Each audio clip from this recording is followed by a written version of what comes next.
tahun 2024. Nggak kerasa, setahun tuh cepet banget berlalu.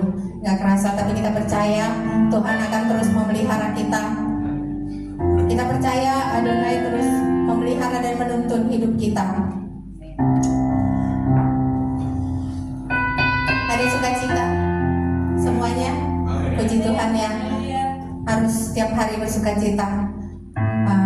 Hari ini kita bersyukur kita boleh memasuki sahabat yang baru lagi di hari ini, di bulan yang terakhir. Mari sebelum kita memulai sahabat ini, mari kita berdoa terlebih dahulu biar Tuhan saja yang menuntun kita. Bapa, kami mengucap syukur atas anugerah dan kemurahan-Mu dalam hidup kami, Bapa. Kami bersyukur kami masih boleh menikmati sahabat-Mu di hari ini. Terima kasih Bapa, Engkau telah mengembalikan roh, tubuh, dan jiwa kami di pagi ini. Semua karena anugerah dan kemurahan Tuhan semata dalam kehidupan kami. Kami percaya Bapa, Engkau yang terus menuntun dan menolong kami Bapa. Kami memohon kekuatan yang daripada Engkau. Biarlah Tuhan Makodes hadir di tempat ini untuk memenuhi kami, sehingga kami yang datang dengan kelemahan, kami boleh pulang dengan kekuatan yang daripada Engkau ya Bapa. Terima kasih Bapa, biarlah roh-Mu kami undang di tempat ini. Biarlah kami semua hari ini boleh memperoleh sukacita yang daripada Engkau Bapa. Kami menolak setiap kuasa kegelapan, setiap kuasa-kuasa yang bukan berasal daripada Tuhan. Kami tolak dalam nama Yesus HaMasiah. Kami percaya Bapa, roh-Mu ada memenuhi kami hari ini. Terpujilah nama-Mu Bapa. Mari kita angkat pujian kita katakan Ruach Elohim. Bila kita mengundang Ruach Elohim untuk hadir di tempat ini, memenuhi hati, roh, pikiran, dan jiwa kita. Kami undang Kau hadir di tempat ini.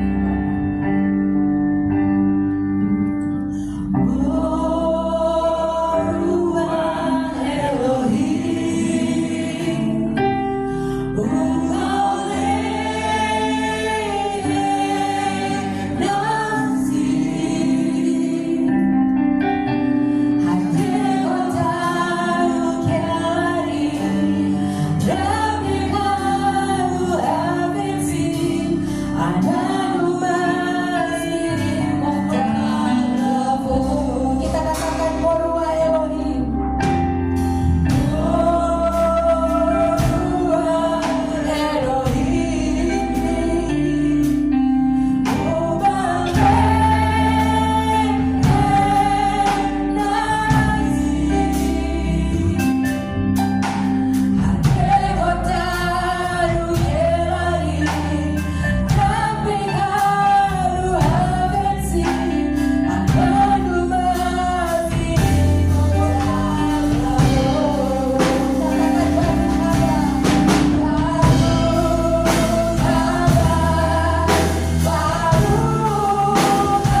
Ajakan Torah, pelayanan Torah.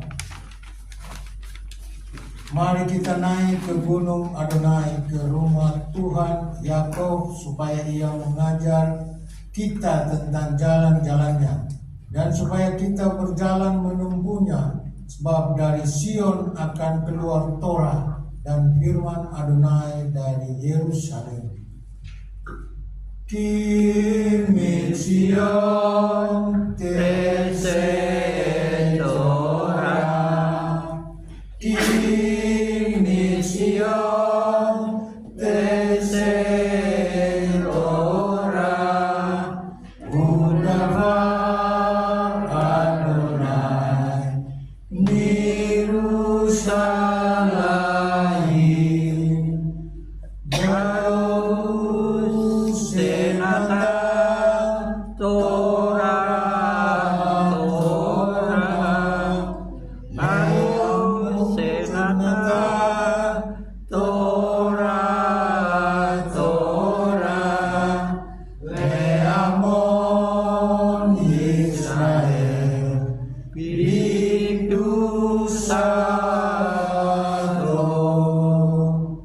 Membaca Torah, silakan maju ke depan. Dia yang memberkati leluhur kita Abraham, Ishak dan Yakub. Kiranya dia, Pak Suparno, yang telah datang untuk menghormati Tuhan dan Torah, kiranya yang kudus diberkatilah dia, memberkati dia dan keluarganya, yang mengirimkan berkat dan kemakmuran dalam segala pekerjaan tangannya. Baruch Adonai Hamepura leolam baik. Baruch ata Adonai Eloheinu melek haolam aser bahar banu mikol haamin penatan lanu toratu. Baruch ata Adonai noten hatura. Terberkatilah engkau Adonai, Tuhan kami, penguasa alam semesta, yang telah memilih kami dari antara bangsa-bangsa dan memberikan kami Torah. Terberkatilah engkau Adonai yang memberikan Torah. Bereshit 25 ayat 19 sampai 23. Be'ele toldet Yisak ben Abraham holit et Yisak.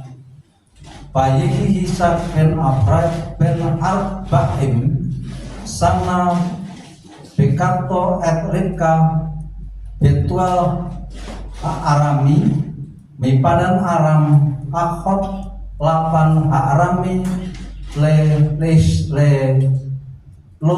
Isak. Bayetan Isak la Adonai Lenokhat Isto Di Arafik Di Aster lo Adonai Pataharik ka Isto. Bajit rot satsu abanim bekir bah pai patomer imkan lama se anoki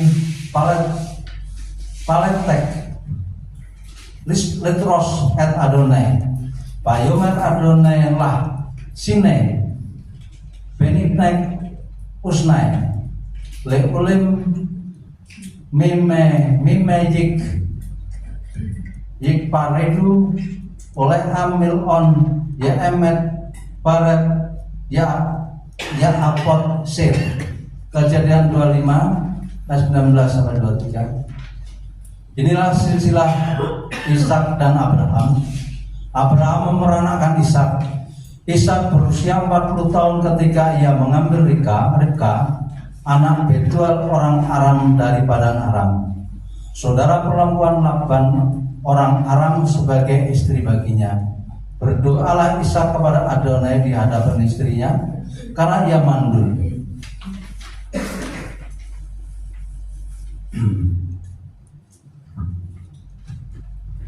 Dan Adonai mengabulkan permohonannya, maka mengandunglah Ribka istrinya.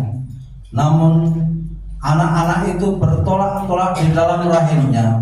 Ia berkata, "Mengapa hal ini terjadi pada diriku?" Lalu ia pergi dan mencari Adonai. Dan Adonai berfirman kepadanya, "Dua bangsa ada di dalam kandunganmu, dan dua umat akan terpencar dari rahimmu. Umat yang satu akan lebih kuat dari umat yang lain, dan yang besar akan melayani yang kecil."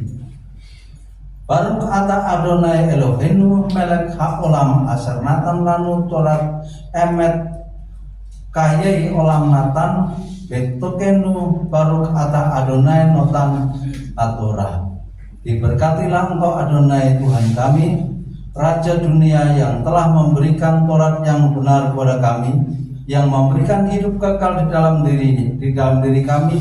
Terberkatilah engkau Adonai yang telah memberikan Taurat. Baik, sekarang kita akan mendengarkan pengajaran Taurat yang akan disampaikan oleh Bapak.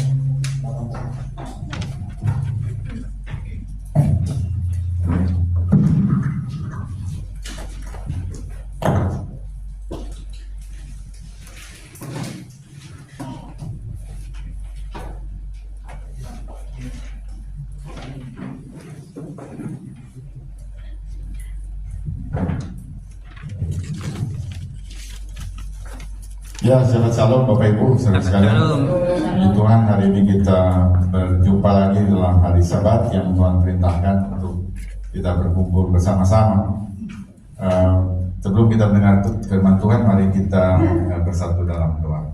Bapa dalam surga, terima kasih ya Tuhan untuk anugerah yang Tuhan berikan kepada kami, untuk pimpinan, pertolongan dan penyertaan Tuhan. Kami bersyukur ya Tuhan untuk segala yang Tuhan sudah lakukan pada pagi kami, baik secara pribadi maupun keluarga dan komunitas. Pimpinanmu, perlindunganmu menjadi kekuatan bagi kami ya Tuhan. Dan saat ini kami bersyukur juga untuk Sabat, untuk ibadah ini ya Tuhan. Kami bersyukur sehingga kami boleh bersama-sama memuji Tuhan dan berdoa, dan juga saatnya tiba kami mau mendengar pengajaran-Mu ya Tuhan. Kami mohon Tuhan berikan kepada kami telinga seorang murid dan lidah seorang murid, teruslah kami mendengar, kami boleh menyampaikan kebenaran itu kepada banyak orang sehingga mereka juga boleh hidup dalam kebenaran firman Tuhan. Kami bersyukur untuk Torah yang Tuhan berikan kepada kami. Baru ata Adonai Eloheinu melech haolam asher kirishanu bemes motav vetzivanu la atzot bedivrei Torah. Diberkatilah engkau junjungan Tuhan kami, Raja semesta alam, yang memutuskan kami dengan perintah-perintah-Mu dan memerintahkan kami mempelajari kata-kata Torah. B'Shem Yeshua HaMashiach. Amin. Ya, baik Bapak Ibu sekalian, saya undang Bang Ibu ini kita ucapkan ikrar persekutuan kita. Dengan sukacita aku bersekutu dengan junjungan Yeshua HaMashiach, yang adalah jalan kebenaran dan kehidupan, sumber keselamatan kekal. Jadi Ishak menikah umur 40 tahun, lalu Rivkah melahirkan anak umur 60 tahun. Jadi kalau begitu Rivkah mandunya 19 tahun. Dan setelah itu dia menganak ke 1 tahun, ya 9 bulan ke 1 tahun, jadi baru Yitzhak umur 60 tahun dia punya anak. Ya, lama sekali. Tapi kita bisa melihat bahwa Tuhan menjawab doa di sini. Ya, kita juga di jemaat di sana di Bintang juga ada yang udah 8 tahun belum punya anak. Kalau kita berdoa ada yang Tuhan dijawab ya, walaupun juga memakai ada saran dokter dan sebagainya. Tapi udah lama sekali berdoa dan Tuhan kasih jalan. Ya, Tuhan kasih jalan sehingga keluarga ini punya anak. Jadi kita bisa melihat bahwa ini ada di dalam Alkitab. Jadi hal-hal seperti itu kita perlu berharap sama Tuhan. Ada amin Bapak Ibu. Yang berharap sama Tuhan, ini Tuhan kita, Tuhan mujizat. Tetapi tidak berarti, ya perhatikan ini, tidak berarti lalu kita anti dokter. Mesti Tuhan sendiri yang kasih, kalau nggak begitu. Tuhan bisa buka, ya dia bisa pakai dokter ini dia bisa lihat, kasih saran yang tepat, gitu ya. Dan itu jawaban dari Tuhan. Jadi kita begitu. Kalau sakit juga begitu. Kita kalau sakit kita perlu misalnya ada sesuatu ya kita mesti ke dokter. Tapi kita tetap bergantung pada Tuhan. Kita bergantung kepada doa kepada Tuhan yang Maha Kuasa. Tapi kita tidak menghindari hal yang bersifat medis. Ya karena saya mesti bilang begini karena ada dulu zaman dulu itu ada orang-orang sebagian orang Kristen yang anti sama apa ilmu pengetahuan atau dokter dan sebagainya, harus dari Tuhan langsung begitu ya. Tidak harus begitu ya. Ada banyak contoh di Alkitab bahwa Tuhan juga bisa memakai sesuatu, misalnya balsam di Gilead. Itu balsam di Gilead itu adalah yang untuk ini apa dioles di tempat yang sakit begitu ya. Kemudian di lingkungan orang Yahudi, Israel juga mengenal tabib. Jadi ada hal-hal ya yang umumnya herbal ya, itu bisa dipakai sesuai dengan kehendak Tuhan untuk kesembuhan. Nah, tetapi memang kita tidak bisa lepas dari doa, karena doa ini dengan doa kita memohon kepada Tuhan. Nah, masalah doa atau hal doa ini kita juga bisa lihat ini juga diperhatikan oleh Mesias ya. Yeshua HaMashiach mengangkat doa itu di dalam khotbah di bukit, Matius 7. Coba kita lihat Matius 7 ayat 7 dan 8. Mintalah maka akan diberikan kepadamu, carilah maka kamu akan mendapat, ketoklah maka pintu akan dibukakan bagimu. Karena setiap orang yang meminta menerima, dan setiap orang yang mencari mendapat, dan setiap orang yang mengetuk baginya pintu dibukakan. Lalu Matius 18 ayat 19, dan lagi aku berkata kepadamu, jika dua orang daripadamu di dunia ini sepakat meminta apapun juga, permintaan mereka itu akan dikabulkan oleh Bapakku yang di surga. Jadi kita bisa melihat bahwa doa adalah satu fasilitas yang Tuhan kasih kepada umatnya supaya kita mempunyai hubungan langsung dengan Tuhan dan mendapatkan apa yang kita perlukan dari Tuhan untuk menghadapi masalah-masalah yang ada dalam kehidupan kita. Ya, jadi ini sesuatu yang selalu mesti kita pakai untuk supaya kita mendapatkan pertolongan dari Tuhan. Tapi kisahnya belum selesai dengan Ribka punya anak. Ternyata Ribka punya anak itu anaknya itu ada kembar ya. Anaknya itu kembar. Anaknya kembar, dan itu coba kita lihat di Kejadian ini bagian yang kedua, dua bangsa yang bertolak-tolakan, itu di Kejadian 25 ayat 22-23. Saya baca, tetapi anak-anaknya bertolak-tolakan di dalam rahimnya, dan ia berkata, jika demikian halnya, mengapa aku hidup? Dan ia pergi meminta petunjuk kepada Adonai. Firman Adonai kepadanya, dua bangsa ada di dalam kandunganmu, dan dua suku bangsa akan terpecah dari dalam rahimmu. Suku bangsa yang satu akan lebih kuat dari yang lain, dan anak yang tua akan menjadi hamba kepada yang muda.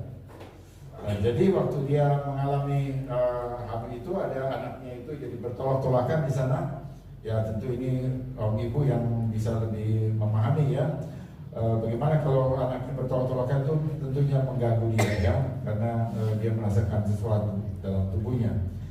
Nah, lalu karena itu Ribka minta petunjuk. Nah, di sini pakai perkataan dalam bahasa Ibrani itu deros. Deros hanya to inquire, meminta dengan sangat. Ya tadi waktu dia belum mengandung adalah Ishak yang meminta dengan sangat. Tapi kemudian waktu udah mengandung, anaknya bertolak-tolakan, lalu Ribka sekarang yang memohon kepada Tuhan dengan sangat. Jadi kita bisa melihat ya bahwa hubungan doa di dalam pasangan ini menjadi sangat kuat, karena segala sesuatu itu lalu mereka hubungkan dengan Tuhan, dan itu sesuatu yang sehat bagi kita juga di zaman ini. Dan Ribka berdoa dan Tuhan menjawab, ya Tuhan menjawab. Bahwa ada dua bangsa katanya akan terpencar dari dalam rahimmu, karena ada dua anak dengan karakter yang berbeda. Nah, pertanyaannya, mengapa anak ini bertolak-tolakan? Mengapa begitu ya? Lalu ini perlu dijawab dengan perenungan firman Tuhan. Nah, untuk ini kita memang perlu ya, sebagai bangsa-bangsa kita perlu lihat komentari atau komen dari orang-orang Yahudi.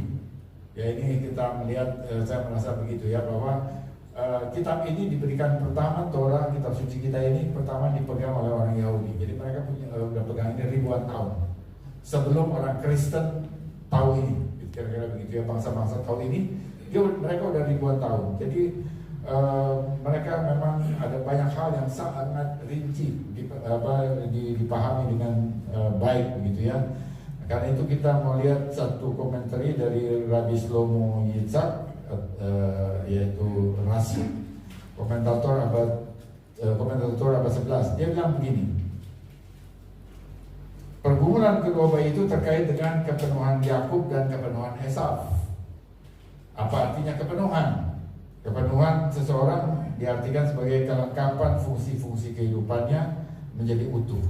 Ya, jadi ini dua anak ini dalam kandungan pun dia udah seperti melihat masa depannya, bahwa mereka ingin mendapatkan kepenuhan dalam kehidupannya untuk menjalankan fungsi-fungsi peran mereka waktu mereka lahir.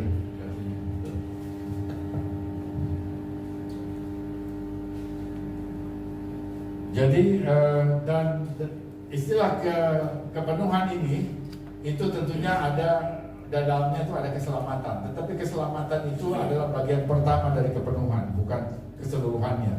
Jadi orang berselamat lalu dia tetap perlu mendapatkan kepenuhan di dalam perannya di dalam kerajaan Tuhan.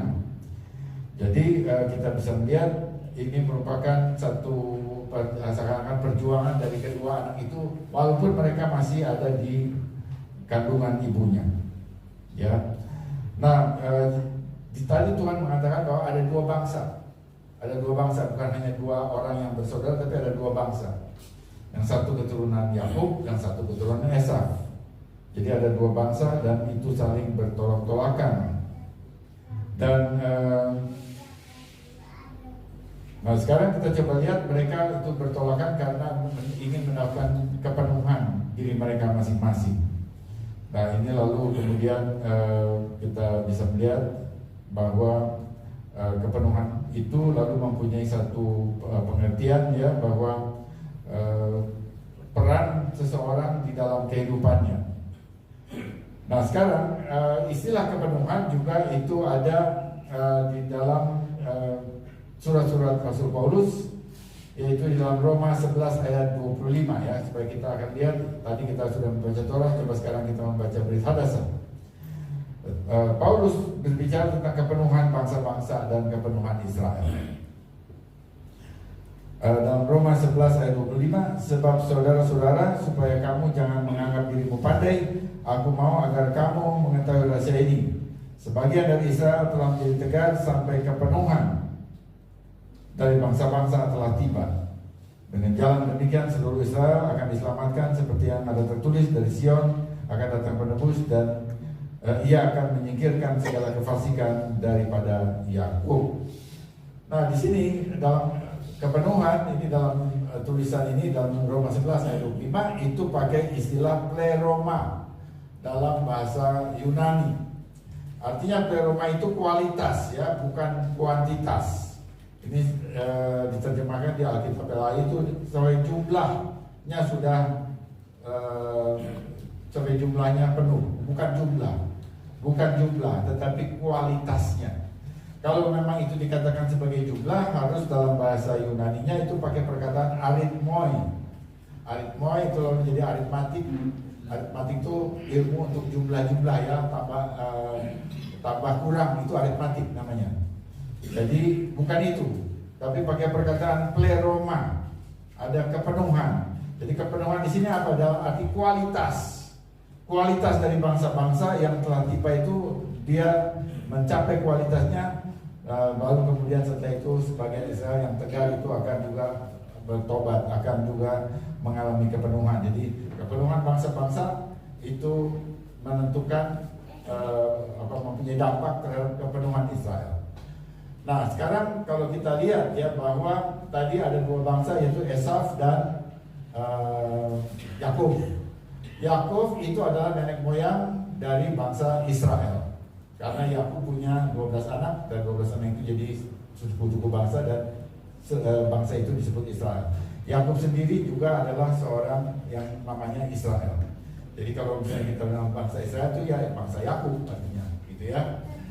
Jadi jelas keturunan dari Yakub itu adalah Israel. Nah, sekarang siapa keturunan Esaf?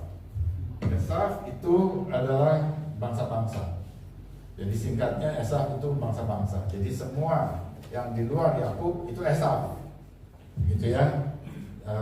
Sehingga kita bangsa-bangsa ini dalam nomenklatur ini itu dikelompokkan bukan Yakub secara jasmani, itu dia Esaf. Oke ya. Nah, jadi sekarang kita bisa melihat ya dengan perkataan seperti itu, pengertian itu kita bisa melihat bahwa kepenuhan Israel dan kepenuhan bangsa-bangsa itu ada dua hal yang berbeda. Jadi kepenuhan bangsa-bangsa di sini dikatakan sebagian Israel telah menjadi tegar sampai kepenuhan dari bangsa-bangsa telah tiba. Jadi siapa duluan yang mengalami kepenuhan? Bangsa-bangsa dulu. Baru setelah bangsa-bangsa mengalami kepenuhan, ya maka Israel akan juga mengalami kepenuhan seperti itu. Tapi prosesnya itu ternyata lebih dari itu. Kita bangsa-bangsa bagaimana mengalami kepenuhan kalau kita nggak bisa belajar dari bangsa Israel? Jadi Israel atau bangsa-bangsa belajar kepada Israel, ya. Kemudian bangsa-bangsa mengalami kepenuhan, baru kemudian kepenuhan ini mempengaruhi Israel lagi. Nah, jadi mutar begitu ya. Jadi ada satu siklus. Nah, jadi kita bisa melihat itu yang dimaksudkan oleh Roma pasal 11 ayat 25. Dan pertanyaannya sekarang, apa yang dimaksud dengan kepenuhan bangsa-bangsa? Kepenuhan bangsa-bangsa bukan hanya keselamatan bangsa-bangsa, ya. Tadi saya katakan bahwa keselamatan itu bagian dari langkah pertama dari kepenuhan. Apa artinya kepenuhan bangsa-bangsa? Kalau kita lihat ini, lihat konteksnya dari Roma 11 ayat 25, kita bisa melihat bahwa setelah Israel melihat bangsa-bangsa itu mengalami kepenuhan, maka mereka juga akan mengalami itu. Nah, sekarang kalau kita lihat ya, apa yang dipegang oleh bangsa Israel? Yang dipegang oleh bangsa Israel itu adalah Torah. Kemudian yang dipegang oleh bangsa-bangsa adalah Mesias, Yesus. Padahal antara Yesus dengan Torah itu mestinya tidak bisa dipisahkan.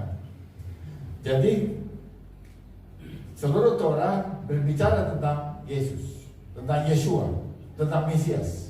Ya, jadi orang yang belajar Torah dia akan mencapai sasarannya untuk belajar Torah itu akan sampai kepada merindukan Mesias. Walaupun namanya barangkali itu bagi orang Yahudi itu belum Yeshua, tapi mereka akan merindukan Mesias. Tapi kemudian mereka belum tahu, saat ini banyak yang belum tahu itu ya, atau masih belum menerima, maka mereka perlu melihat mana Mesias yang cocok dengan Torah. Nah, sekarang saya lihat dari sudut orang bangsa-bangsa. Bangsa-bangsa mereka percaya pada Yesus ya, kita sebutnya Yeshua, orang-orang sebut Yesus. Tetapi mereka umumnya tidak menerima Torah. Torah itu dianggap dalam pemikiran teologi Kristen, Torah itu sudah dilengsarkan.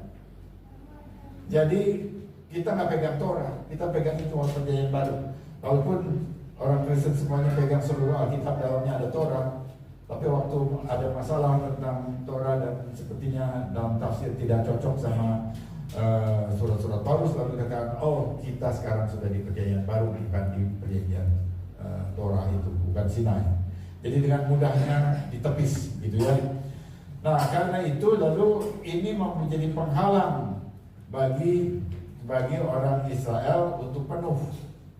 Karena mereka melihat bahwa katanya Yeshua HaMashiach, kalau Yeshua HaMashiach itu adalah Mesias, maka dia akan mengajarkan Torah kepada baik pada Israel maupun bangsa-bangsa. Tapi sekarang bangsa-bangsa yang percaya kepada Yesua, kepada Yesus, itu menolak Torah. Kalau begitu Yesus bukan Mesias. Kita bisa lihat itu ya, bahwa pemahaman kita waktu kita masih memahami dengan cara itu, kita belum penuh dalam pengertian ini. Kita belum penuh. Kita sudah selamat, tapi kita belum penuh karena kita belum mengikuti, menaati Torah. Kita belum menaati Torah. Jadi karena itu lalu kita belum penuh ya. Nah, kepenuhannya gimana? Bangsa-bangsa itu kepenuhannya bagaimana? Bangsa-bangsa itu kepenuhannya kalau dia sudah percaya Yesua, punya hubungan pribadi dengan Yesua, dan kemudian dia menyadari bahwa Yesua adalah Mesias Yahudi yang mengajarkan Torah, Mesias ilahi juga. Ya, dia divine, dia bukan manusia biasa, dia firman yang menjadi firman Elohim yang menjadi manusia. Ya, lalu dia mengajarkan Torah. Ya, dia mengajarkan Torah. Nah, waktu dia mengajarkan Torah, lalu kita sebagai bangsa-bangsa lalu mengikuti Torah sebagai pedoman hidup kudus. Nah, waktu itu kita lakukan, kita sampai kepada kepenuhan bangsa-bangsa yang disebut pleroma tadi, kepenuhan bangsa-bangsa. Jelas ya, itu kepenuhan bangsa-bangsa. Jadi unsurnya apa kepenuhan bangsa-bangsa? Pertama, Yesua HaMashiach, Juru Selamat, Tuhan kita terima Yesus sebagai Mesias, Mesias Yahudi, ya, Mesias ilahi. Yang kedua, kita dalam kehidupan sehari-hari kita mengikuti pedoman hidup kudus yang disebut Torah, Jadi waktu orang Israel melihat ini, maka dia, hey, kalau begitu Yesus benar dong. Ternyata bangsa-bangsa jadi taat Torah sama seperti kita juga mau taat pada Torah. Nah, saya kasih contoh ya, bahwa orang Israel kalau dia lihat orang bangsa-bangsa itu taat Torah, itu jadi terbuka. Di satu saat saya bawa grup ya ke sana, waktu kalau grup ke Israel itu kan pasti dibawa ke toko-toko, ada namanya toko Cartier, itu jualan berlian gitu ya. Itu memang jadwalnya mereka, jadi ya masuklah di sana. Lalu tour guide kita yang di sana, dia lihat bahwa rombongan ini sudah melakukan RF Shabbat. Itu nggak biasa itu, rombongan yang tentunya bangsa-bangsa sampai di Yerusalem, di hotel kita bikin RF Shabbat di sana. Dan dia lihat, lalu setelah itu dia cerita sama salah satu pramuniaga di toko itu. Grup ini nih sudah melakukan RF Shabbat di Yerusalem. Wah, waktu dia dengar gitu langsung main. Ini lain nih grup ini. Lalu dia bawa saya, dia pengen bicara, lalu saya dihubungkan dengan pramuniaga itu, dan kemudian saya cerita, yes, we have celebrated Shabbat in the hotel gitu ya. Jadi kita udah lakukan, tapi ini kita bukan hanya melakukan di sini, dari Indonesia kita udah lakukan itu, saya bilang. Nah, lalu setelah itu ngobrol, jadi sebenarnya dia ngerasa bahwa ini temannya dia gitu, bahwa ini adalah orang-orang yang pantas dia jadikan sahabat. Nah, itu kesaksian saya pribadi, saya lihat, oh begitu ya. Nah, cara yang seperti itu yang ingin sebetulnya yang perlu kita lakukan sebagai bangsa-bangsa. Bahwa kita biasanya bangsa-bangsa di bawah pengaruh doktrin teologi reform atau apa begitu ya, bahwa kita harus menginjili dia, harus dijeli dengan nama Yesus ya, lalu supaya dia bertobat, supaya mereka meninggalkan semua kepercayaan yang lama lalu jadi Kristen. Oh, bukan begitu caranya ya. Kalau itu dilakukan di Israel nggak cocok, bukan. Itu dilakukanlah yang model begitu ke bangsa-bangsa, jangan ke Yahudi gitu ya. Jadi caranya seperti ini. Jadi kita mengatakan kami taat Torah, tetap kami mengasihi Yesua. Saya bilang we love Yesua. Tapi dia waktu dia lihat kita Torah, dia udah nggak menepis gitu ya. Jadi tetap begitu ya. Nah, Jadi dengan cara ini kita jadi dekat, dan kemudian dalam kedekatan itulah lalu bicara, ya, lalu bisa berbicara lebih banyak tentang Yeshua. Jadi, nah sekarang kepenuhan Israel bagaimana? Tadi kepenuhan bangsa-bangsa kan, sekarang kepenuhan Israel. Kepenuhan Israel itu mereka udah pegang Torah, tapi mereka pegang Torah, mereka lihat di situ bicara tentang Mesias, tapi nggak tahu Mesiasnya yang mana. Karena ada banyak Mesias yang datang di sejarah Israel, ya. Ada Teudas, ada Bar Kokhba, itu semua Mesias palsu, ya, Mesias yang tidak benar. Nah, lalu Yeshua, tapi dia juga membatalkan Torah. Menurut pikiran orang Kristen, teologi Kristen, Yeshua membatalkan Torah, membatalkan Sabat, nggak cocok juga.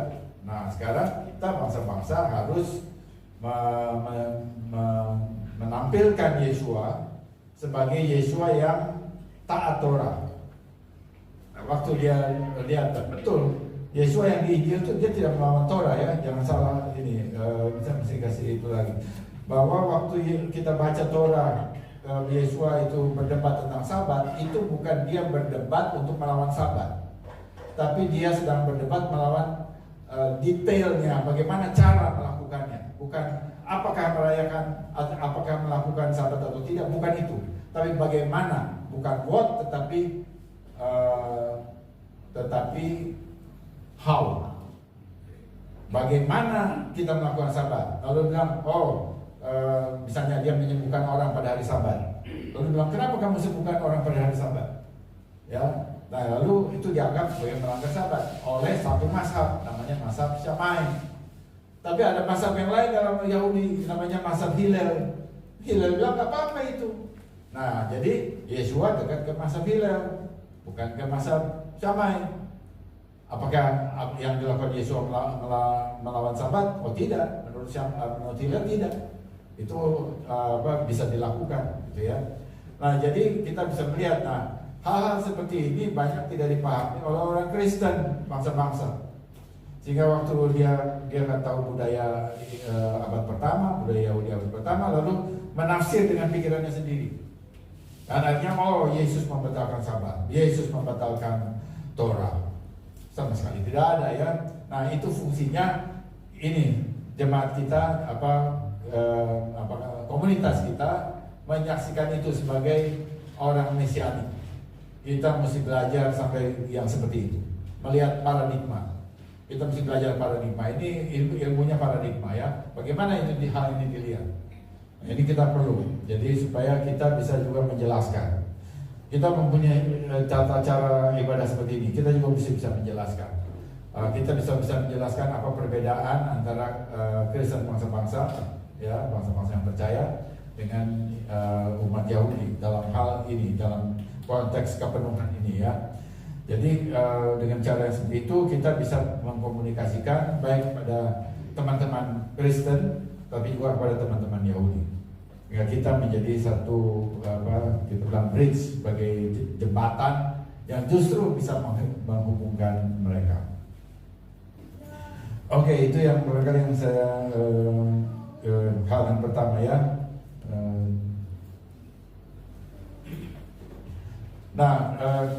Ya, ini sekali lagi bahwa Esaf itu adalah bangsa-bangsa tadi saya katakan, ya. Tetapi di lingkungan bangsa-bangsa yang seperti apa? Siapa? Apakah Kristen juga masuk bangsa-bangsa? Karena bangsa-bangsa itu banyak, agamanya macam-macam, yaitu ada Muslim, ada Hindu, Buddha, ada juga Kristen. Apakah Kristen termasuk bangsa-bangsa yang dianggap oleh yang tadi diwakili oleh Esaf? Nah, jadi Esaf itu adalah satu kekuatan, ini di pikiran orang Yahudi, ya, kita mesti pahami bahwa Esaf itu adalah satu kekuatan yang mengusir, yang membuat si Yakub itu keluar dari Israel, dari tanah perjanjian, karena dia pergi ke Padan Aram, tadi dibaca begitu, ya, dia keluar dari Padan Aram karena mau dibunuh oleh Esaf. Jadi ini dipahami sebagai bersifat profetik, bahwa kekuatan yang mendorong atau memaksa Israel keluar dari tanah perjanjian itu adalah Esaf. Ya, karena ini kitab Torah itu basisnya di situ. Nah, semua bangsa semua kekuatan yang mengakibatkan Israel tercerai-berai dari tanah perjanjian itu adalah Esau. Bangsa apa yang membuat tercerai-berai Israel dari tanah perjanjian? Yang pertama Babilonia, ya, kemudian juga Asyur, Babilonia, kemudian bangsa Asyur, Assyria, kemudian juga ya mungkin juga kita sebut bisa juga itu Persia, lalu Yunani, lalu Romawi. Ya, itu semua kerajaan-kerajaan besar yang kita lihat dinubuatkan oleh Daniel, ya.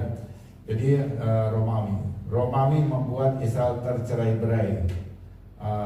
Tahun 135 itu Kaisar Hadrian mengosongkan Yerusalem dari Yahudi. Nggak ada satu Yahudi bisa tinggal di Yerusalem, dan karena itu mereka terpecah lagi ke seluruh dunia. Setelah juga waktu Babylon juga demikian. Sehingga inilah bangsa-bangsa yang membuat Israel tercerai-berai, dan itu semuanya dikategorikan sebagai Esau. Nah, sekarang Romawi yang membuat tercerai-berai, tapi kemudian abad 4 Romawi itu jadi Kristen karena Konstantinus, ya. Konstantinus itu tahun 313 juga buat Decree of Milan. Lalu Kristen yang tadinya dikejar-kejar dibunuh, sekarang tidak, bahkan itu jadi agama negara. Kemudian 325 dia bikin Nisea, Konsili Nisea. Kemudian disitulah bahwa inilah Kaisar Kristen. Jadi tetapi perlakuan setelah jadi Kristen pun tetap keras terhadap orang Yahudi, ya. Nah, karena itu maka tadinya itu Romawi yang disebut Esau, sekarang Romawi jadi Kristen, dan Kristen juga adalah Esau. Nah, ini latar belakangnya, ya.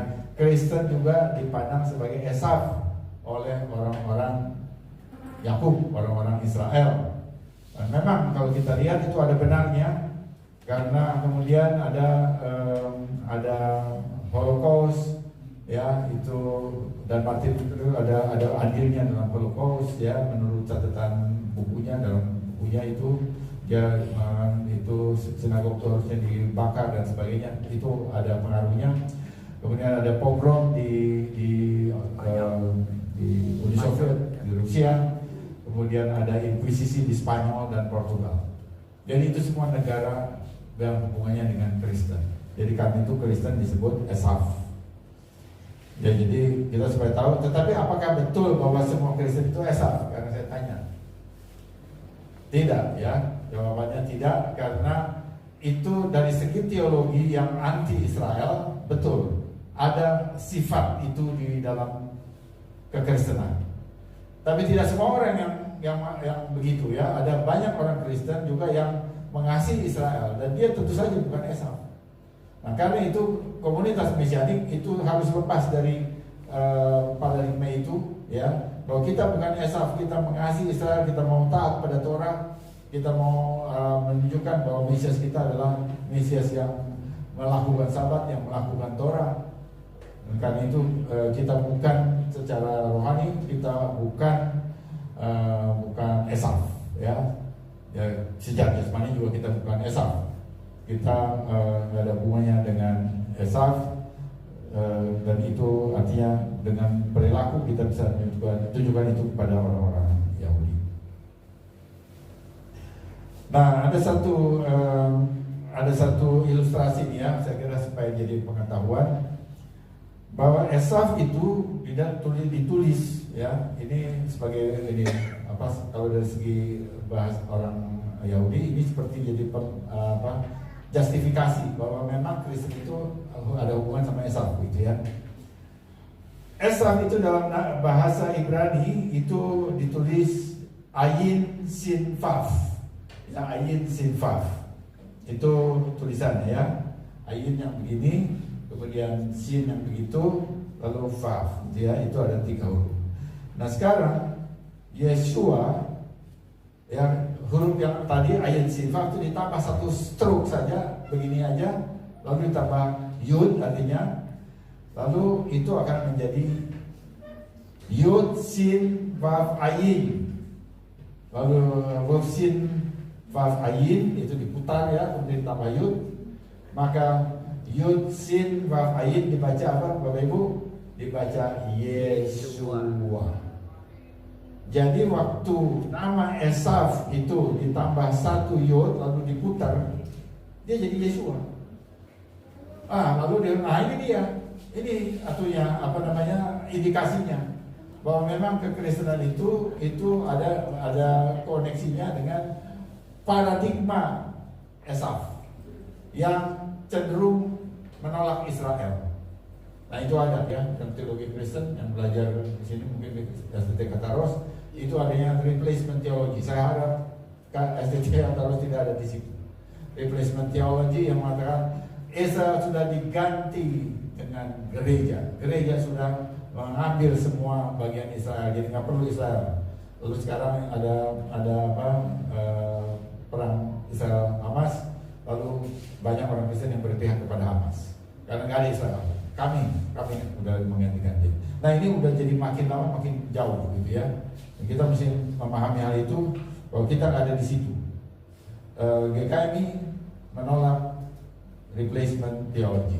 Ya, kita ada di remnant theology, kita tidak ada di replacement theology. Nah, oke, kita lihat lagi itu satu hal yang sebagai ilustrasi.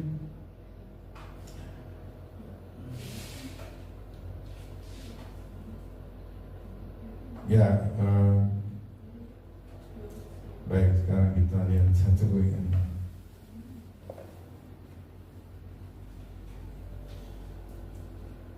Oke, saya mesti pilih supaya karena saya udah nggak pakai tracknya ini tulisan saya ya. Nah, sekarang kita sebagai orang apakah gini, kita sebagai kelompok mesianik, apakah kita disebut Kristen? Saya bilang kita bisa disebut Kristen, kita bagian dari Kristen, tetapi Kristen abad pertama. Jadi Kristen yang waktu kekristenan itu mulai dari Judaism ya, jadi ini tunjukkan bahwa kenapa kita ada bedanya sama kelompok yang lain gitu. Saya mau jelaskan ini. Jadi kekristenan itu mulainya di abad pertama. Istilah Kristen itu mulai di abad pertama, yaitu Kisah Rasul 11 ayat 26 ya. Bapak Ibu baca dia Kristen. Oh, Kristen ada di dalam kita. Betul, BBK. Tetapi harus tahu bahwa kekristenan di 11 di Kisah Rasul 11 ayat 26 itu beda dengan kekristenan di abad 21. Mengapa? Kekristenan di dalam Kisah Rasul 11 ayat 26 itu adalah kekristenan yang dibimbing oleh para rasul. Jadi para rasul itu Yahudi semua, dan para rasul tidak pernah membatalkan Torah. Jadi kekristenan pertama itu kekristenan yang mengenal Torah. Jadi siapa yang kita bisa lihat di dalam Alkitab yang sepertinya dia itu akhirnya menjadi, kalau dia disebut Kristen ya, itu lalu apa yang dia lakukan? Kita bisa lihat seorang di dalam Kisah Rasul pasal 10 saya kira, itu yang namanya Cornelius.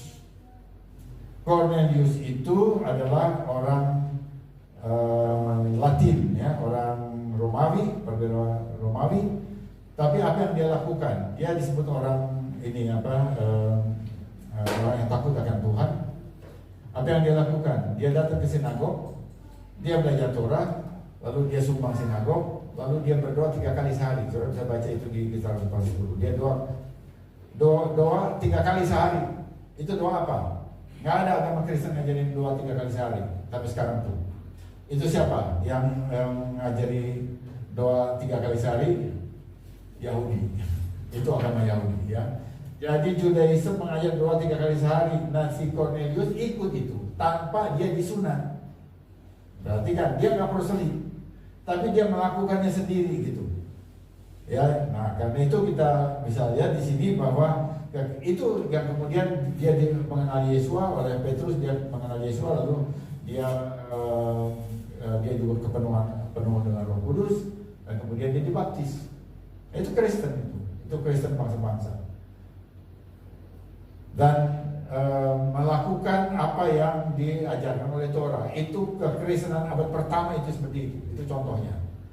Tetapi kemudian setelah itu ada abad 2, ada bapak-bapak gereja yang kemudian mulai memisahkan. Oh, kita perlu Yesus tapi aku nggak mau Torah. Karena apa? Karena mereka bangga dengan budaya mereka. Itu kan seperti Tertullianus atau siapapun ya, mereka ada dalam kerajaan Romawi. Kerajaan Romawi itu kerajaan dunia. Sekarang kalau dia ikut dengan Torah, maka mereka mesti seperti mengambil budaya orang Yahudi, jajahan mereka. Oh, gengsi, nggak mau. Karena itu mereka terima Yesusnya, tapi Torahnya tidak. Ya, Torahnya tidak karena merasa bahwa budayanya lebih tinggi. Karena itu lalu ada bagian-bagian hari raya diganti. Orang bisa lihat di perspektif ini ya, diganti. Misalnya perjamuan malam terakhir yaitu Seder Pesak, ada perjamuan itu kan itu selalu pada tanggal 14 Nisan petang, itu diganti ke hari Minggu supaya lain. Kami nggak ngikuti Yahudi kok, kami juga bisa melakukannya sendiri. Jadi dia ganti semuanya. Ya hari raya itu berubah. Jadi kita bisa melihat kekristenan yang seperti itu, kekristenan yang sudah diubah, tapi itu yang sekarang populer karena kekristenan kita datang dari Eropa. Eropanya begitu. Nah sekarang kita mengambil satu posisi ya bahwa kita mau kembali ke Yerusalem, bukan ke Vatikan, bukan ke mana lagi, ke Wittenberg, bukan ke Jerman Wittenberg, bukan. Kita ke Yerusalem, pengajaran dari Sion dan firman dari Yerusalem. Amin, Bapak Ibu. Amin. Ya, kita pengajaran dari Sion, firman dari Yerusalem. Itu dia. Itu yang kita ikuti. Bukan dari Wittenberg. Apa 95 tesis yang itu ya, kemudian dia mau mengajarkan apa? Bukan juga apalagi dari Vatikan, bukan. Jadi kita lihat di sana dan kita bisa lihat itu bukti dalam Alkitab itu adalah cara hidup dari Cornelius dan doanya diterima waktu dia malaikat itu datang pada dia, doamu didengar. Itu luar biasa. Dia belum prosedur, dia tidak disunat ya. Tapi dia percaya kepada Tuhan Israel. Dia terbuka hatinya kepada sinagog, kepada orang-orang Israel. Lalu dia doa 3 kali sehari dan kemudian doamu didengar. Itu luar biasa. Itu gentle. Itu bukan orang Yahudi tapi doanya didengar.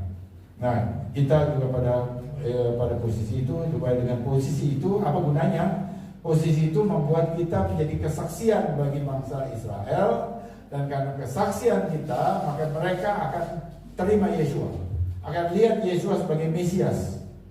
Ini dia memang Mesias Yahudi, karena oleh dia bangsa-bangsa taat Torah. Nah itu ya, jadi bukan cuma kita mau Mesias pakai yang beginian. Enggak, bukan begitu. Lebih jauh dari itu. Bukan cuma pakai kipas. Enggak begitu. Lebih jauh dari itu, bahwa kita punya posisi kesaksian yang penting bagi bangsa Israel, walaupun kita ada di Indonesia. Ya, oke, itu ya. Sekarang saya masih punya waktu ya.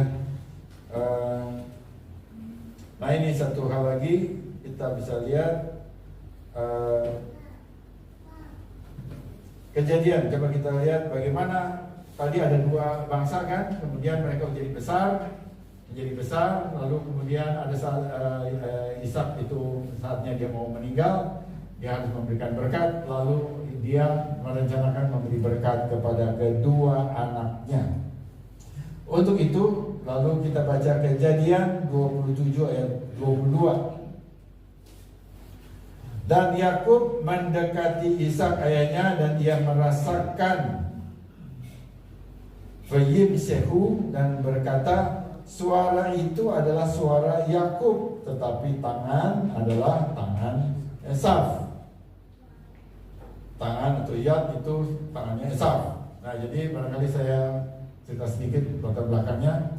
Jadi setelah mereka besar itu, lalu Yakub tuh ternyata dia orang yang diam di rumah, sementara Esau itu dia keluar. Maco gitu ya, sementara ini seperti anak mama, anak mami gitu ya. di rumah kalem. Nah, tetapi dalam komentari Rabi ini, bahwa Yakub itu dia menekuni ajaran-ajaran misalnya dari Sem dan hal seperti itu dia perhatikan gitu ya. Jadi dia lebih memperhatikan hal-hal yang rohani, sehingga terjadilah perbedaan karakter dari dua orang ini. Tetapi karena mereka kembar, ada sifat yang sama. Karena kembar, apa yang sama? Itu suaranya. Suara Yakub dengan suara Esau itu mirip. Nah, karena itu kemudian pada waktu Ishak itu mau memberkati, matanya udah buta. Ishak, dia udah nggak bisa lihat mana yang si Yakub, mana yang si Esau, dia nggak bisa lihat.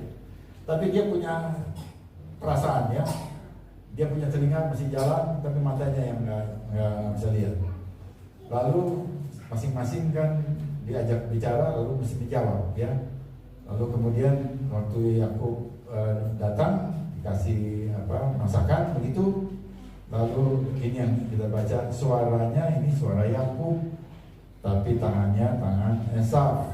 Nah, tapi kenapa sekarang pertanyaan, kan tadi suaranya mirip katanya ya. Kenapa bisa dia menyatakan, oh ini suara Yakub? Nah, ini ada clue-nya dalam bahasa Ibrani ya. Ini saya dapat dari buku Good News According to COVID-19 yang ditulis oleh Rabbi Sapira. Dia bilang begini, mengapa putranya bisa dikenal? Itu karena suaranya, karena bukan hanya suara, kualitas suaranya, tapi dia bisa melihat bahwa ada satu kandungan isi atau nada, atau dia rasa suaranya itu walaupun secara fisik itu mirip, tapi ada sesuatu karakter yang lebih dalam suaranya, itu yang membedakan antara Yakub dan Esau. Jadi kalau dia bicara, maka idenya itu mungkin bisa ada berbeda, perspektifnya berbeda daripada Yakub dari Esau. Dengan kata ini, Vayim Sehu. Dalam perkataan Vayim Sehu, kalau dilihat dalam bahasa Ibraninya itu ya, itu ada di dalamnya itu ada kata, ada nama Moshe, Mem Sinhe ya, Mem Sinhe ada 3 huruf itu, Mem Sinhe itu dibaca Moshe. Jadi artinya bahwa suara Yakub itu cenderung itu dia mengikuti pengajaran karena Mose yang memberikan pengajaran Torah. Ya walaupun waktu itu Mose belum lahir, tapi arahnya udah ke sana bahwa dia cenderung selalu urusannya dekat pada pengajaran. Sementara suara Esau selalu hal-hal yang bersifat fisik. Dia pergi kemana, dia lihat hanya hal-hal yang fisik. Jadi ada bedanya. Karena itu dikatakan suaranya suara Yakub, tapi tangannya kenapa tangannya seperti tangan Esau? Karena itu dikasih bulu ya, itu ditempel bulu di sana pakai bulu domba kali ya, barangkali begitu, sehingga ini seperti tangannya ini ada tangannya Esau. Lalu gimana keputusannya ya? Nah, jadi akhirnya dia berkati, dia berikan juga karena suaranya suara Yakub ya, lalu dia berkati. Nah, itu satu penjelasan ya, bagaimana Ishak itu bisa membedakan dua anaknya itu ya. Waktu Yakub itu dia datang, dia tetap memberkati dengan berkat sulung. Nah, sekarang ada lagi biasanya penjelasan seperti ini tuh ada dalam lingkungan Yahudi itu lebih dari satu. Jadi kita bisa melihat ya bahwa pemikirannya banyak. Dia bisa lihat satu ayat itu dari 2 sisi yang berbeda, 3 sisi yang berbeda, 4 sisi yang berbeda.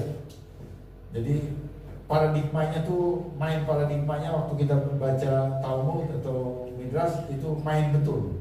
Kita nggak bisa hanya lihat dari satu sisi. Sementara orang Kristen cenderung lihat segala sesuatu dari satu sisi. Cenderung, saya katakan kuat. Baik yang juga sekolah teologi ya, cenderung hanya melihat satu sisi dari doktrin yang dia pegang. Harusnya juga mesti lihat dari orang lain yang doktrinnya berbeda, gitu ya. Nah itu barangkali saya kasih komen karena sering saya juga diskusi dengan orang-orang yang berlatar sekolah Alkitab. Jadi, nah, sekarang kita lihat, kita waktu belajar Torah, kita bukan belajar dogma, kita belajar firman. Karena itu kita mesti terbuka kepada paradigma yang berbeda. Nah, ini penjelasan bagaimana apa artinya suaranya suara Yakub, tangannya itu tangan Esaf, itu dilihat oleh seorang rabi lain namanya Rabbeinu Bahya. Dia bilang begini, Yakub yang merujuk pada orang Yahudi itu mengandalkan suaranya, senjatanya adalah doa. Dengan cara yang sama Esau mengandalkan tangannya, senjatanya adalah pedang, seperti yang dikatakan Ishak, dan tangannya adalah tangan Esau. Jadi dia melihat itu bahwa Yakub itu suara, andalannya itu suara, ya. Sementara si Esau itu andalannya adalah tangannya, pedangnya. Dan ini lalu mengungkapkan satu kebenaran bahwa orang percaya itu kekuatannya di dalam doa. Ya, kita bukan peteng-tengan dan dari segi finansial atau kehebatan jumlah anggota atau enggak ada begitu, gedung besar, gereja besar, bukan itu kekuatannya. Bahwa itu berkat Tuhan bagi kelompok gereja-gereja itu, puji Tuhan. Tapi kekuatannya bukan di situ. Kekuatannya sama seperti Yakub, itu di suara. Suaranya apa? Suara doa. Suara mengagungkan Tuhan, suara memuji Tuhan, suara permohonan kepada Tuhan, suara doa syafaat. Itulah kekuatan kita, kekuatan orang percaya. Jadi kita lihat sementara Esaf itu memakai tangan pakai pedang. Kita lihat ada benarnya itu ya. Kekristenan selama mereka itu jadi kerajaan, setelah itu mereka sering menyesah orang Yahudi ya. Misalnya tadi saya sebutkan Inquisisi, itu kan raja Spanyol yang memutuskan. Mereka dibuang semua, kalau tidak mau jadi Kristen kamu lari, pergi gitu ya, dibuang sana. Kalau mau tetap situ bisa dibunuh atau dianiaya gitu ya. Sehingga mereka keluar semua. Kemudian di Portugal juga. Kemudian di program di Rusia juga. Kemudian yang lebih lagi itu adalah Holocaust ya. Itu betul, itu memakai kekuasaan politik, kekuasaan negara. Itu pedang. Ya itu ada bukunya, itu ada satu buku bagaimana salib berubah jadi pedang ya. When the cross became sword. Itu ada buklet yang bagus sekali untuk dipahami sebagai sejarah. Nah, jadi kita mesti lihat bahwa ada yang seperti itu. Nah, tetapi itu adalah Esaf. Kita walaupun kita bangsa-bangsa, kita ada di jalur Yakub. Amin, saudara. Amin. Kita ada di jalur Yakub. Jadi kekuatan kita itu dalam doa, dalam seruan doa kepada Tuhan. Nah, kita bisa lihat itu di dalam 2 Korintus. Ini sesuai dengan apa yang diajarkan oleh Rabbi Shaul. 2 Korintus 10 ayat 4. Karena senjata kami dalam perjuangan bukanlah senjata duniawi, melainkan senjata yang diperlengkapi dengan kuasa Elohim yang sanggup meruntuhkan benteng-benteng. Ya, bukan senjata duniawi, bukan senjata yang diperlengkapi dengan kuasa Elohim yang sanggup meruntuhkan benteng-benteng. Apa itu pertanyaannya? Pertanyaannya dijawab doa dalam nama Yeshua. Ya, ini sama lagi. Jadi apa kekuatannya doa? Ya, kita ya di Indonesia ada banyak kelompok doa ya. Ada doa untuk Indonesia, kemarin juga saya ikut di sana. Ada juga jaringan doa nasional. Ada macam-macam lah. Ya, tiap jemaat juga berdoa. Nah, jadi kita bisa lihat ya, kemarin waktu mau pemilu kita juga berdoa, pilkada juga kita berdoa sama-sama di Indonesia berdoa, saya gabung di sana, ikut berdoa dengan mereka begitu ya. Jadi kita lihat ya bahwa ada hal-hal yang bagus, ya misalnya untuk Jakarta, ya kita berdoakan supaya jangan sampai jatuh kepada PKS. Ya puji Tuhan kita lihat ada gejala yang tinggi tunggu aja perhitungannya ya sampai perhitungan selesai. Kita percaya sudah arahnya sudah ke sana, bahwa itu ada di kelompok yang bersifat nasionalis. Jadi yang seperti itu kita perlu berdoa karena tangan Tuhan itu akan bekerja melalui sistemnya. Dia tetap melakukan kehendaknya. Dan kita juga di dalam GKMI kita ingin jadi jemaat yang berdoa. Ya, bukan hanya mengajar, pengajaran ibadah seperti ini. Tadi juga Sidur itu juga doa ya, tadi Pak Jufrison ini ya. Sidur itu doa, tapi doanya bersifat komunal. Jadi waktu apa artinya doa komunal? Doa komunal artinya kita nggak dibedakan lagi nih, semuanya doanya sama. Dan doa yang sama itu juga dilakukan oleh orang-orang Israel. Jadi waktu kita berdoa dengan Sidur itu kita bersama dengan Israel. Dan itu sesuatu yang baik bahwa Israel dan bangsa-bangsa berdoa dengan cara yang sama. Itu bersatu hati di hadapan Hashem, Adonai. Itu sesuatu yang baik. Ya, kita nggak berdoa sendiri, dia berdoa sendiri, nggak. Kita doa sama-sama. Jadi secara kosmis kita menjadi bagian dari Israel untuk berdoa kepada Adonai Elohim. Dan itu sesuatu yang baik. Ya. Nah, tetapi waktu dia doa komunal udah nggak dibedakan lagi sih pribadinya. Kebutuhannya sama, apanya semua sama, karena itu komunal. Dan padahal kita mempunyai kebutuhan kita masing-masing. Keluarga yang satu beda masalahnya dengan keluarga yang lain. Yang satu ada yang sakit, yang satu ada masalah anak, ada masalah pendidikan, ada masalah pekerjaan, lain-lain semuanya. Nah, gimana kita bisa bawa itu pada Tuhan? Karena itu lalu kita perlu doa yang berdoa untuk pribadi-pribadi dan bukan dengan pakai sidur, tapi doa ini tetap bersama tapi mendoakan pribadi. Dan itu kita fasilitasi di GKMI sebagai ibadah doa, ya, konser doa Zoom setiap hari Rabu, ya. Kita gilir itu ada pokok-pokok doanya banyak. Kita berdoa untuk segala sesuatu, untuk Israel, untuk perdamaian, untuk bangsa Indonesia, untuk kehilah-kehilah, untuk keperluan pribadi. Kita doakan semuanya, kita bawa seperti yang tadi dikatakan bahwa mintalah, firman Tuhan, Yesus mengajarkan mintalah maka itu akan dibukakan, mintalah itu akan diberi, dan ketuklah itu akan dibukakan. Jadi kita bawa doa-doa pribadi kita sebagai komunitas. Jadi bukan berdoa sendiri-sendiri lagi, tapi kita bawa sama-sama saling mendoakan. Dan itu adalah kekuatan kita. Dan kita percaya bahwa Tuhan menjawab doa. Tuhan membuka jalan bagi orang-orang yang usahanya terhambat, masalah hubungan satu sama lain yang terhambat. Kita doakan dan Tuhan buka jalan. Nah, itu perlu kita lakukan, ya. Nah, jadi kita berdoa dalam nama Yeshua.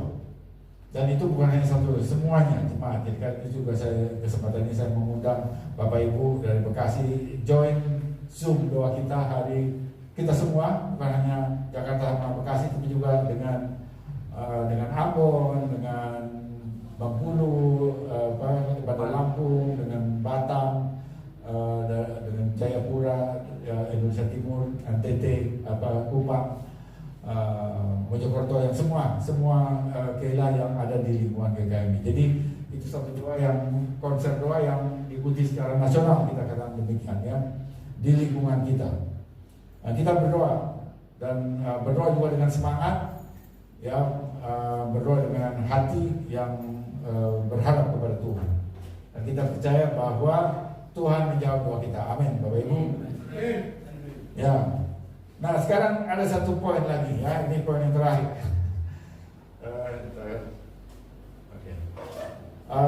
Doa tidak sama dengan mikir. Doa nggak sama mikir doang. Oh, Tuhan Maha Kuasa, ya, aku mikir Tuhan Maha Kuasa. No. Doa itu bukan begitu. Doa itu bukan mikir, bukan begitu. Doa tidak sama dengan cuma mikir. Ya, tentu kita harus berpikir, ya, semua harus berpikir. Tuhan kasih pikiran pada kita, ya kita memakainya. Tetapi doa bukan hanya berpikir. Doa bukan hanya mikir, tetapi di dalam doa itu ada penyerahan diri.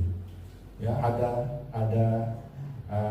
trust bahwa aku mempercayakan diriku kepada Engkau, Tuhan. Nah, karena itu di dalam doa itu ada dalam bahasa Ibrani-nya memakai istilah bitachon. Terus Bapak Ibu sebut bitachon. Karena ini mesti jadi kosakata kita ya. Ya, sambil begini kita juga belajar kosakata Ibrani, gampang-gampang aja, Bu. Jadi bitachon, ya, bitachon. Apa itu bitachon? Bitachon itu trust, mempercayai. Seperti orang kalau dia mau berjalan sama-sama bisnis, bikin bisnis bersama, maka si A mau bisnis dengan si B, si A mesti trust si B, dan si B mesti trust si A. Kalau nggak jalan tuh bisnis. Dia mesti percaya apa yang dia ngomong, kalau begitu oke. Ya, bahkan ada orang yang karena percaya dia nggak punya modal, karena dia bisa dipercaya dia dikasih, lalu jadi itu bisnisnya. Ada banyak yang seperti begitu. Karena trust. Trust itu artinya mempercayai. Bahasa Ibrani-nya bitachon. Nah, bitachon ya.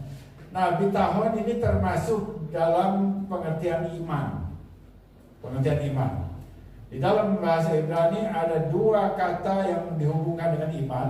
Yang pertama adalah emunah. Coba sebut emunah. Emunah ya. Emunah itu adalah iman. Apa itu emunah? Emunah adalah percaya bahwa Tuhan itu Maha Kuasa. Dia Maha Besar. Dia sanggup melakukan apapun. Tadi kita udah nyanyi itu lagu itu. Tuhan Maha Besar, Tuhan Maha Kuasa. Itu emunah, dan itu perlu dilakukan. Kita selalu menggugah emunah kita bahwa Tuhan kita Tuhan yang besar, bukan Tuhan kerdil. Tuhan yang besar, Tuhan yang Maha Kuasa, bukan Tuhan yang loyo. Bukan Tuhan yang tidur, Tuhan yang selalu mengamati kita, yang bersama dan kita itu dinyanyikan. Itu emunah. Tetapi ya itu belum cukup. Nah, jadi saya mau kasih ilustrasi ini ya. Ini tiang. Ini adalah kolom ya. Konstruksi dia nahan sesuatu, jadi ini beton. Jadi saya percaya bahwa ini beton ini kuat ya. Jadi saya di sini, beton di sana, ini saya tinju pun dia nggak akan runtuh, dia kuat. Tapi nah waktu saya mengatakan bahwa ini kuat, ini beton yang kuat menahan beban apapun, maka ini artinya emunah. Saya percaya bahwa ini kuat, emunah. Tuhan kita Tuhan yang kuat, Tuhan yang Maha Kuasa, emunah. Tetapi saya di sini, padahal saya lagi lemes. Tuhanku kuat, aku lemes, gak ada hubungannya. Maka waktu saya capek ya, maka saya mesti bersandar di sini supaya saya bisa memanfaatkan kekuatan ini untuk badan saya yang lagi pengen nyander, lemah. Nah, waktu saya bersandar di tiang yang kuat ini, maka bahasanya itu adalah bitachon. Waktu saya kalau cuma emunah, ya ini kuat, udah selesai. Aku tapi tidak bergantung pada kamu. Tuhanku kuat, Tuhanku Maha Kuasa, tapi aku tidak bersandar kepada Dia. Nggak lengkap itu imannya. Tetapi waktu saudara mengakui bahwa Tuhan itu Maha Besar, Tuhan berkuasa, sanggup menyelesaikan segala persoalan, lalu saudara bersandar kepada Dia, maka itu lengkap. Ini yang namanya bitachon. Nah, itu yang perlu dipelajari. Kita mesti belajar itu, dan itu orang yang punya bitachon biasanya orang yang suka berdoa. Karena di dalam doa itu ada sikap. Ada sikap ya. Waktu kita berdoa itu kita sikapnya menghadap kepada Tuhan yang Maha Tinggi, yang Tuhan yang Maha Kuasa, dan aku berharap kepadamu Tuhan. Aku tahu bahwa kemampuanku tidak seberapa. Aku lemah Tuhan, tapi Engkau kuat, dan aku bersandar kepadamu. Nah, itu dia imannya, bersandar pada Tuhan, itu bitachon. Nah, jadi kalau gitu bagaimana bitachon, emunah itu kalau kita semua orang yang punya emunah, yang percaya bahwa ini betonnya kuat, belum tentu dia punya bitachon. Orang yang bilang Tuhan Maha Kuasa, Tuhan ketuhanan yang Maha Esa, segala macam di seluruh Indonesia, apakah mereka bersandar pada Tuhan? Belum tentu. Demikian juga saudara saya, kalau hanya mengakui Tuhan Maha Kuasa tapi tidak pernah cuma mengakui gitu saja, iblis juga begitu. tapi dia belum tentu bersandar kepada Tuhan. Jadi bitahon itu mesti ada dulu. Tapi kemudian kalau kita mau mendapatkan iman yang lengkap, kita mesti tambah di atasnya emunah itu mesti ada satu lagi, namanya bitahon. Jadi kalau ilustrasinya, kalau SD itu emunah itu SD, maka bitahon itu SMP. Ya, supaya makin itu ilustrasi aja. Orang SMP dia mesti dapat SD dulu, nggak bisa tiba-tiba SMP, dia mesti SD dulu. Nah, SD-nya itu adalah emunah, jadi kita harus punya emunah dulu, benar. Dari lagu-lagu semua emunah, selalu mesti begitu, benar itu. Tetapi lebih dari itu kita mesti punya bitahon, bersandar kepada Dia, berharap kepada Dia, bergantung kepada Tuhan. Engkaulah satu-satunya Tuhan yang sanggup melakukan perbaikan dalam hidupku. Engkau satu-satunya Tuhan yang membawa jalan keluar bagiku. Nggak ada yang lain. Bukan uangku, bukan kekayaanku, bukan kehebatanku, bukan semuanya, tapi Tuhan. Nah itu adalah bitahon. Ya, itu trust. Ya, kita mempercayai Tuhan sampai kita bersandar kepada Dia. Kalau bukan Tuhan yang membuka jalan, saya nggak bisa melihat jalan. Ya, saya berdoa begitu. Kalau bukan Tuhan yang membuka jalan bagi saya nggak bisa lihat jalan dan saya nggak bisa melangkah. Tapi ketika Tuhan membukakan jalan, maka aku akan melangkah sesuai dengan jalan yang Tuhan bukakan. Nah, itu bergantung. Bukan, Tuhan kalau buka jalan, aku bisa cari jalan lain. Nggak ada, bukan begitu. Artinya kita memang 100% bergantung pada Tuhan. Hanya Tuhan yang bisa menyelesaikan masalah kita. Bukan dukun, bukan apa lagi, bukan hebat apa lagi, bukan, tapi Tuhan. Tapi Tuhan lalu bisa membuka, ya. Ada orang lain tiba-tiba kok dia membantu kita. Nah, Tuhan itu dari Tuhan, orang yang dikirim oleh Tuhan untuk kita. Kemudian bisa juga mujizat, bisa juga banyak hal, ya. Ada kebaikan-kebaikan, kemudahan yang terbuka. Itu datang dari Tuhan waktu kita bergantung kepada Tuhan dalam segala kehidupan kita. Nah, jadi kita sebagai orang percaya kita mesti punya iman yang lengkap, ya. Ada bitahon, ada emunah, ada bitahon. Nah, sekarang mengapa kita perlu iman? Mengapa kita perlu iman? Ya, kita tadi punya iman yang lengkap, dan mengapa kita perlu iman? Ya, ada banyak, ya, iman. Ya, memang Tuhan itu roh, karena itu kita mesti touch Dia dengan iman. Ya, bukan dengan mata kita nggak bisa melihat Dia, tapi iman kita bisa berkomunikasi. Abraham itu dia diselamatkan menjadi orang benar, dia dijadikan bapa orang tua karena imannya. Tapi mengapa? Tapi itu satu hal, ya. Tapi mengapa kita perlu iman? Karena kalau kita mau diberkati, maka kita sebenarnya diberkati oleh anugerah. Jadi karena Tuhan punya anugerah. Tuhan punya anugerah, ya, dan anugerah itu harus ditangkap dengan iman, harus diterima dengan iman. Anugerah nggak bisa ditangkap dengan yang lain, anugerah harus ditangkap dengan iman. Ya, misalnya ini, ya, saya kasih ilustrasi ini, ya. Air ini, ya, saya mau kasih air, saya mau kasih air kepada saudara. Lalu saudara datang kepada saya bilang kepada misalnya Pak Sutikno, Pak, saya mau kasih air kepada Bapak. Airnya ya air gitu, ya, tapi bawa tempatnya sendiri. Saya kasih airnya, tapi Bapak bawa tempatnya sendiri. Lalu Pak Sutikno dia bawa keranjang kepada saya. Saya kasih airnya, tapi dia dapatnya airnya. Kenapa? Keranjangnya bocor, nggak bisa. Jadi air itu nggak bisa ditangkap dengan keranjang. Air itu harus dikasih di baskom. Air itu mesti di gelas, ya. Nah, sama seperti itu. Anugerah Tuhan tidak bisa diterima dengan kepandaian kita, bukan dengan kegagahan kita. Tapi anugerah Tuhan harus ditangkap dengan tangan iman. Ya, jadi barang ini mesti ditangkap dengan tangannya. Ini mau dikasih, mesti ditangkap di tangan ini, dan tangan ini adalah iman. Iman, hanya iman yang bisa menerima anugerah Tuhan. Karena itu kita perlu punya iman. Dan imannya lengkap, bukan hanya emunah, tetapi bitachon. Ya, jadi anugerah adalah pemberian berkat Tuhan, kebaikan Tuhan, kita menerima dengan tangan iman kita. Dan biar ini tangan iman, bitachon, itu ya, dengan bitachon ya, kita terima bersandar pada Tuhan. Itu semua hal-hal yang perlu mendapatkan perhatian dalam khotbah ini. Dan bitachon itu juga kita salurkan bentuk keseharian dari bitachon itu adalah doa. Jadi jangan doa, setiap doa sebelum kerja, sebelum apapun lakukan doa. Dan kemudian kita punya doa itu namanya modeani. Modeani lefaneka melehai fekayam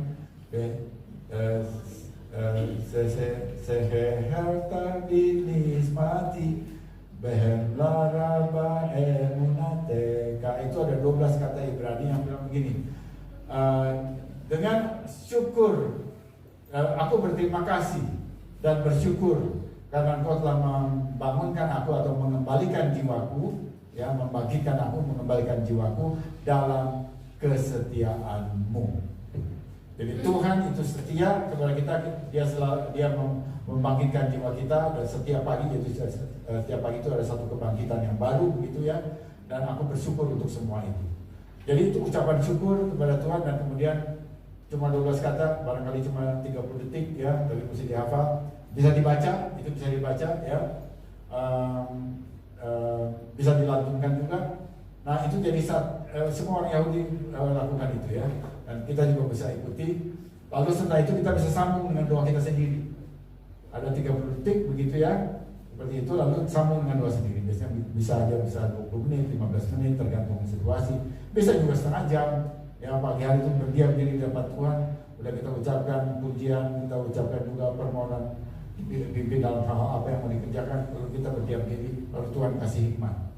Ya, jadi itu semuanya itu bergantung kepada Tuhan. Dan ini menjadi disiplin pribadi kita masing-masing, itu di rumah ya. Tapi juga kita bisa lakukan ini secara komunal, bersama-sama.